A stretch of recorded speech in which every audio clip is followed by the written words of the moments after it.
Assalamualaikum warahmatullahi wabarakatuh. Alhamdulillahirabbil alamin. Kita bertemu kembali di pertemuan ketiga ini.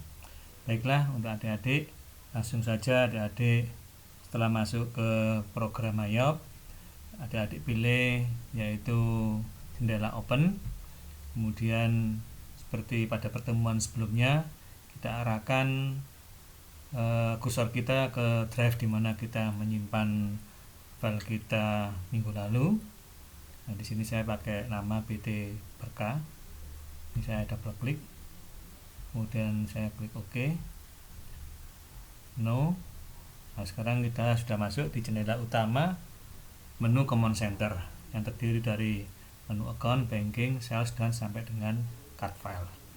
Selanjutnya kita akan menyesuaikan menu link account, di mana tempat menu link account yaitu ke setup, kemudian pilih link account, kemudian pilih account and banking account.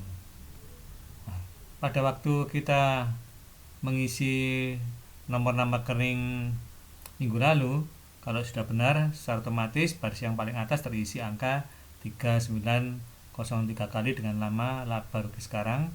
Yang kedua 3803 kali dengan nama laba ditahan.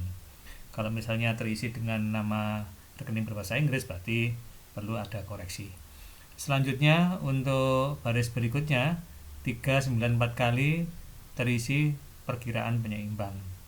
Kemudian untuk bank account for electronic payment, ini kita isi dengan Bank Mandiri, this account, yes.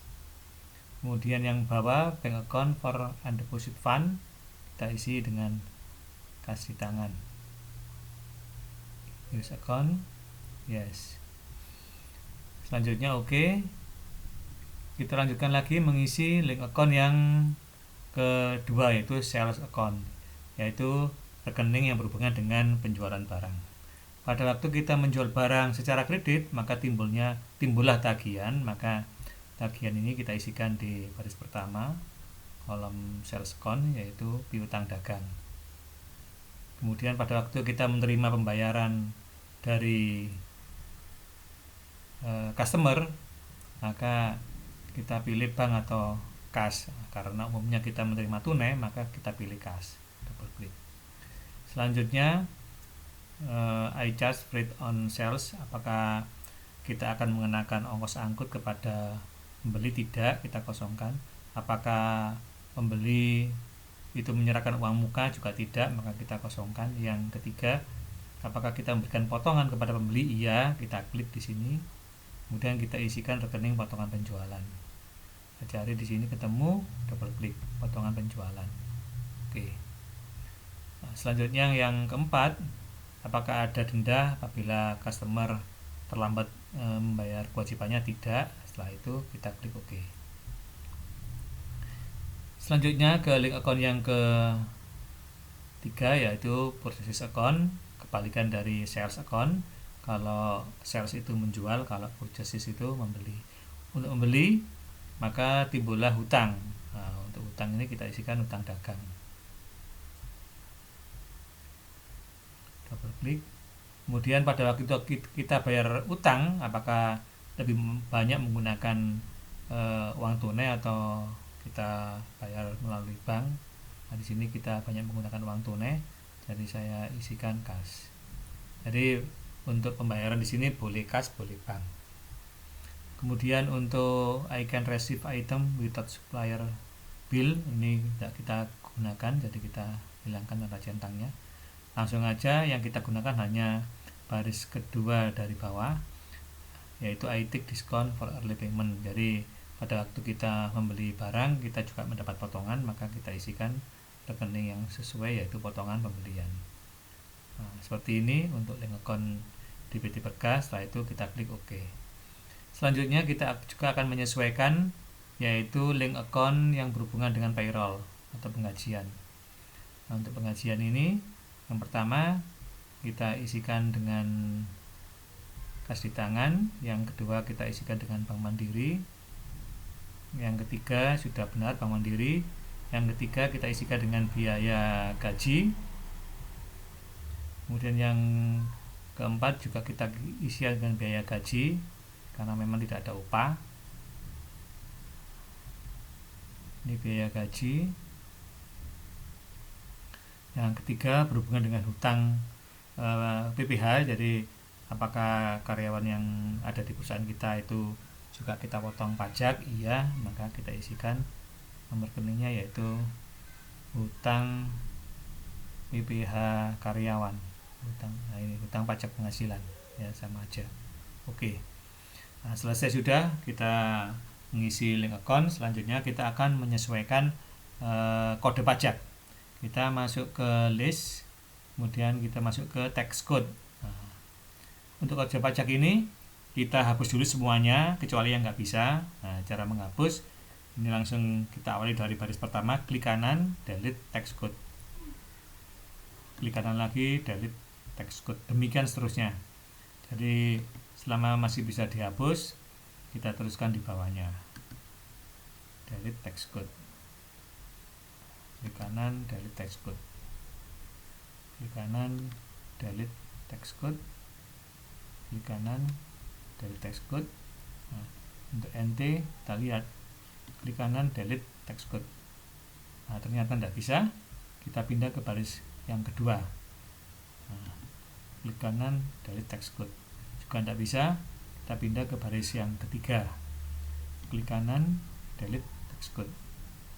Kemudian baris ketiga lagi, klik kanan, delete tax code, baris ketiga lagi, klik kanan, delete tax code, dan ketiga lagi, klik kanan, delete tax code.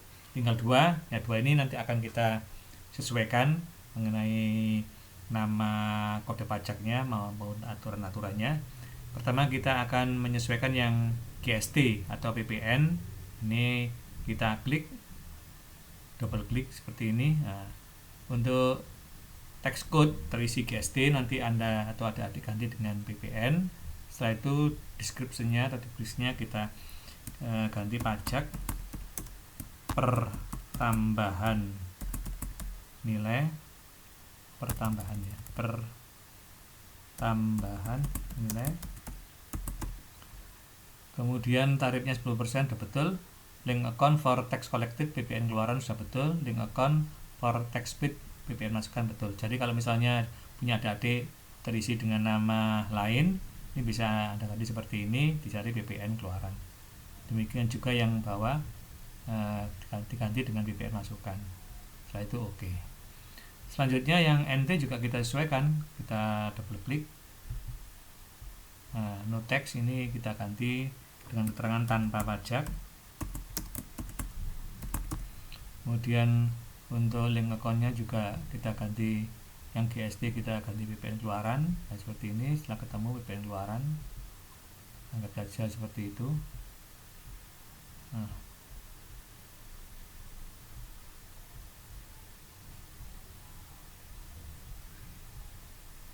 setelah selesai oke. Jadi dari penyesuaian kode pajak, kesimpulannya tinggal dua nama kode pajak, yang pertama GST, yang kedua NT, yang kemudian kita rubah menjadi GST menjadi PPN, NT tetap dengan deskripsi tanpa pajak. Setelah itu kita klik close. Nah, selanjutnya kita akan mengisi saldo. Sebelum mengisi itu menghapus rekening yang tidak kita butuhkan. Nah, untuk menghapus rekening, caranya adalah kita masuk ke menu pada waktu kita membuat nomor nama rekening baru, yaitu ke Common Center Account, kemudian pilih Account List. Nah, kemudian yang mau kita hapus, jadi rekening yang memang tidak ada di PT Berkah, kita hapus. Caranya adalah kita double klik seperti ini yang kita hapus, terus pilih Edit, kemudian pilih lagi Delete Account. Bawahnya lagi kita double klik, jangan sampai keliru menghapusnya. Jadi yang tidak kita butuhkan aja yang kita hapus, delete account. Double klik lagi, edit, delete account. Nah, kemudian supaya lebih banyak yang kita lihat, kita perbesar dulu. Maaf, unlist. Nah, ini ya, kita perbesar dulu. Seperti ini. kemudian kita arahkan ke bawah, kira-kira apakah masih ada rekening yang kita tidak dibutuhkan tapi berbahasa Inggris. Ada ini juga demikian, delete account. Kemudian ini juga delete account. Kemudian ini delete account.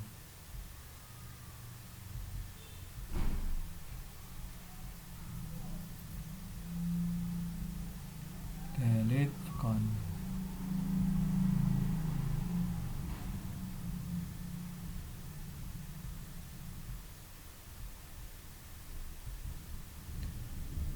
Terus kita hapus semua sampai rekening yang berbahasa Inggris terhapus semua. Jadi nanti rekening yang tersisa adalah rekening yang ada di latihan PT Berkah.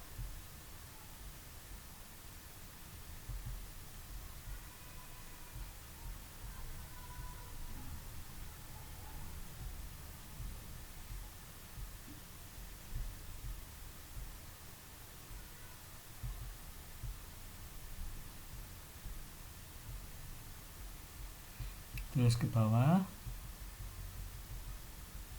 ini masih ada lagi, kita hapus, delete account, itu lagi, kita hapus, edit, delete account. Nah, kemudian kita cek, sudah tidak ada lagi, sudah sampai seperti ini sudah kita hapus semua.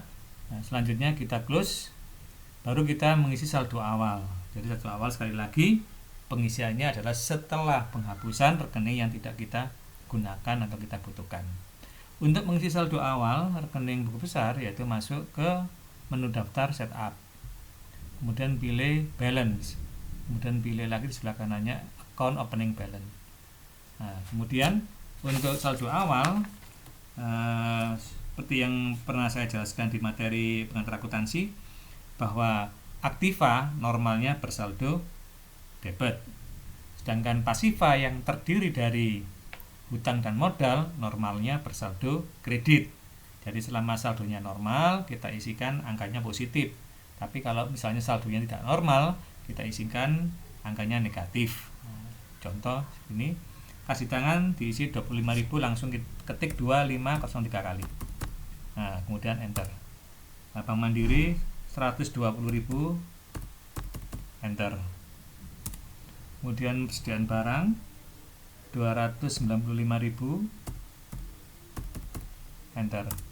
Kemudian piutang dagang 14.000, enter. Kemudian perlengkapan kantor 1.250, enter. Kemudian perlengkapan kantor sudah ya. Piutang wesel 10.000 ya, saya ganti dulu. Piutang wesel 10.000, kemudian perlengkapan kantor 1.250, kemudian surat-surat berharga 26.500, kemudian tanah 200.000, kemudian bangunan 400.000. Berikutnya akumulasi penyusutan bangunan, karena di lembar tugas bersaldo kredit sementara kelompok aktiva normalnya debit, maka untuk yang tidak normal diawali tanda minus. Anda klik tombol minus, isikan kemudian 100.000. Nah, maka nanti hasilnya ada tanda kurungnya. Kendaraan juga demikian, kita isikan 75.000, kemudian kita enter. Dan akumulasi penyusutan kendaraan kita isikan minus 25.000, dan kita enter. Inventaris kantor kita isikan 30.000, kemudian akumulasi inventaris kantor kita isikan minus 20.000.